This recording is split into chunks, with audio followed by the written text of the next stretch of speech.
Let's have an honest chat, shall we? When was the last time you saw a bloke, a real, actual man in your life, stop, look you in the eye and say, you know what, I'm really struggling with my mental health? If you're anything like most people, the answer is probably cricket sounds. Maybe never. And it's not because men are unfeeling cyborgs sent from the future who don't get sad. It's because for generations we've been feeding them a steady diet of absolute horse shit. Boys don't cry. Man up. Stop being a big girl's blouse. We've been force feeding them this toxic gruel since they were old enough to hold a toy car. And now we're all standing around like the shocked Pikachu meme, wondering why they'd rather self-destruct in silence than admit they have a single human emotion. We've literally taught them that the most masculine thing that they can do is quietly implode. It's a masterclass in societal self-sabotage. Hello, I'm Jenny, 52, lifelong anxiety, mum of 3, 2 sons and a daughter, and I've watched the men in my life navigate this minefield. I've seen the invisible walls they put up. I've seen them struggle, and I've seen them not tell me. Here's the thing that keeps me up at night more than my neighbour's dog barking. It's killing them. Literally. Suicide is the single leading cause of death for men under 50 in the UK. Not cancer, not heart disease, suicide. We have a crisis, and it's hiding in plain sight behind a wall of blokey banter and a stiff upper lip. Today, we're talking about it. Grab a cuppa. This one is important. Let's look at the scoreboard, because sometimes you need to see the scale of the disaster to really feel it. And the numbers are frankly a fucking disgrace. 3 out of 4 of all suicide deaths in the UK are men. 75%. It remains the single biggest killer of men under 50. We're not talking about a small sad statistic here. We're talking about a national emergency. If this was a new virus wiping out men at this rate, we'd have scientists locked in labs, the army on the streets, and a daily press briefing from a flustered minister. But because it's quiet, internal, and dressed up as personal struggle, we just let it happen. In 2024, the male suicide rate hit 17.6 deaths per 100,000, the highest rate this century. And in the last quarter of 2025 alone, men were dying at over 3 times the rate of women. That's almost 4,000 men a year in England alone. 4,000 empty chairs at dinner tables. 4,000 families shattered. Imagine the collective grief, the silence that follows. It's not just numbers, it's a catastrophe. And the worst part? They're not getting help. Nearly half of British men have never even considered going to therapy. 1 in 10 believe it isn't meant for men. They've decided an entire branch of healthcare isn't for them. Like it's a women-only book club or something. Meanwhile, men are 6 times more likely than women to think that their mates would take the piss out of them for having therapy. 6 times. Imagine carrying a crushing weight, but the main reason you don't put it down is because you're terrified your best friend might call you a melt. The signs? They're often different in men. Depression doesn't always look like lying in bed and crying. It looks like anger, irritability, risk-taking, working yourself into the ground, drinking too much, pushing people away. It's a slow, silent erosion of the self, hidden behind a, yeah, I'm fine, mate, and a trip to the pub. We're failing them at every single turn. It's time we started seeing these numbers for what they are. A massive neon sign screaming, something is very fucking wrong. It's easy to sit on the sidelines and yell, just go to therapy. But if it were that simple, we wouldn't be in this mess. There's a whole fortress of bullshit they have to climb over first.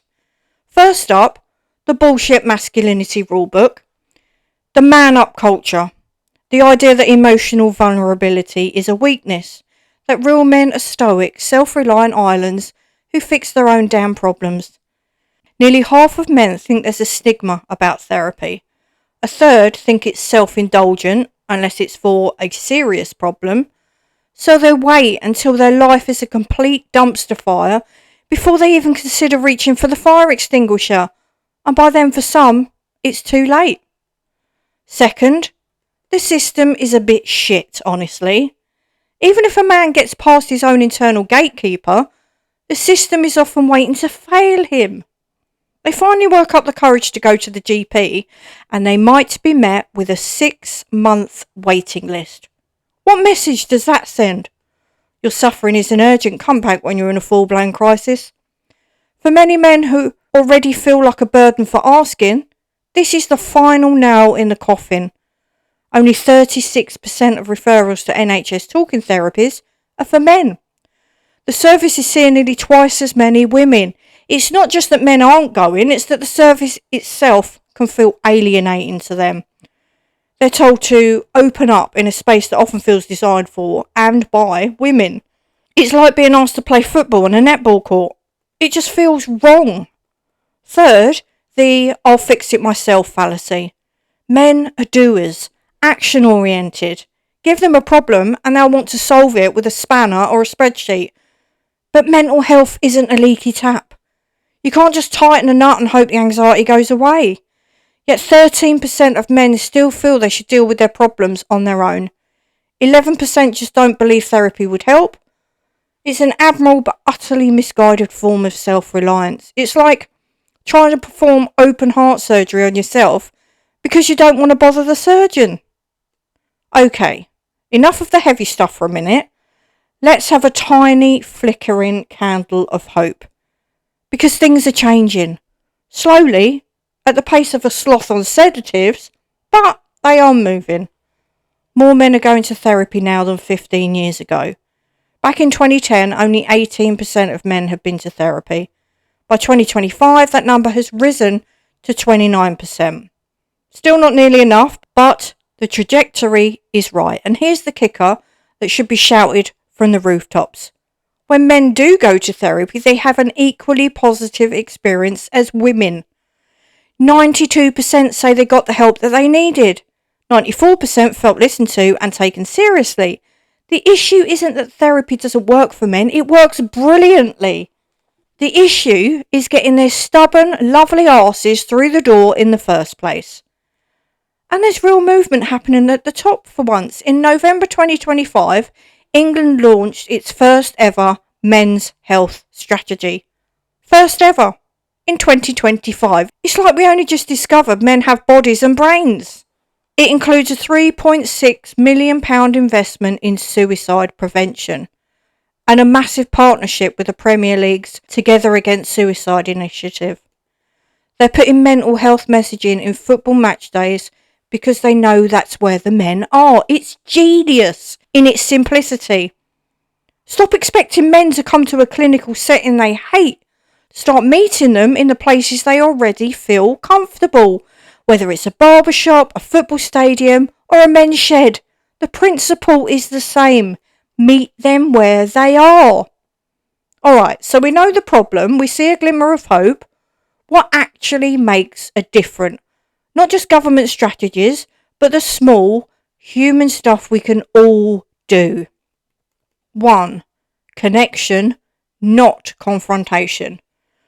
Men often don't do well with the intense face-to-face, let's talk about our feelings approach. It's like putting a deer in headlights.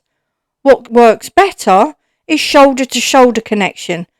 Doing an activity together. Walking, gaming, fixing something, just sitting in a pub garden and staring into the distance.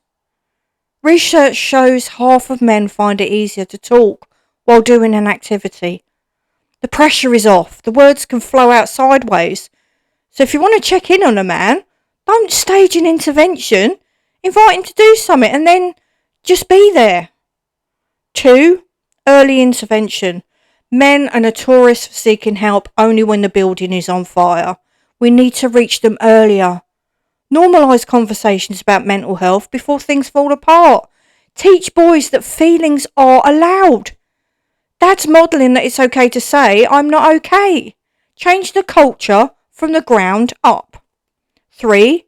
Meeting them where they are. This is the golden rule.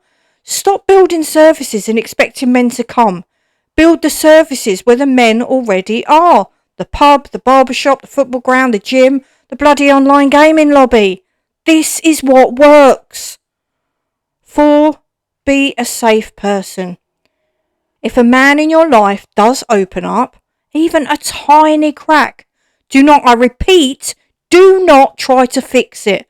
Don't offer solutions. Don't play devil's advocate. Just listen. Nod. Say, that sounds really tough. And then maybe offer him a biscuit. The simple act of being heard without judgment is more powerful than any advice you could give. Make him feel less alone in the shit. 5. Lead by example. This is for the men listening. You want to change the culture? Be the change. It's terrifying, I know. But the first time you say to a mate, I've been feeling really anxious lately, you give him permission to do the same. You might get a funny look, you might get an awkward silence, but you also might get a, me too, mate. And that me too could save a life. True strength isn't about being an unfeeling rock. It's about having the courage to be vulnerable. It's about saying, I need help when you're drowning. That's the bravest thing a man can do. I don't have all the answers. I'm not a therapist. I'm just a 52-year-old woman in a rented room, making my podcast, trying to understand my own brain, and maybe help a few other people understand theirs. But I know this. Every time we change the man up culture, every time we make space for a man to say, I'm not okay, without fear of judgment, we're pushing back against the tide. And that's a fight worth fighting. So here's what I want you to take from this. If you're a man listening to this, you're allowed to struggle. You're allowed to ask for help. You're allowed to go to therapy, talk to a friend, to say, I'm not okay, without it meaning you're broken or weak or less of a man. The strongest, bravest thing you can do is reach out. If you love a man, a partner, a son, a brother, a friend, a father, check in. But don't just say, you okay? Because that invites a reflexive, yeah, fine.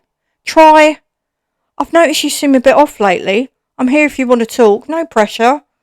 And then actually be there without trying to fix it, without rushing to solutions.